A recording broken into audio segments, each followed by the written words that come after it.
বন্ধুরা, সুনতি কিচেনে আপনাদের সকলকে স্বাগত। আমি আজকে আবারও একটা নতুন রেসিপি নিয়ে চলে এসেছি, মটরশুঁটির ভর্তা।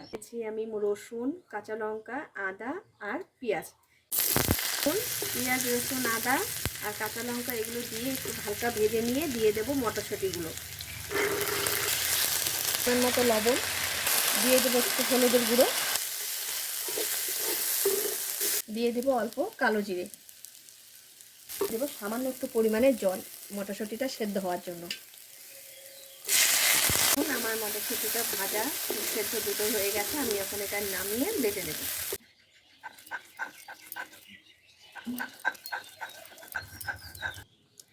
হয়ে গেছে আমার মটরশুঁটি ভর্তা, গরম গরম ভাতে পরিবেশন করে নেব।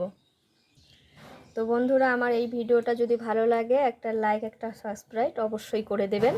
আর আমার ভিডিওটা প্রথম থেকে শেষ অবধি দেখার জন্য অসংখ্য ধন্যবাদ।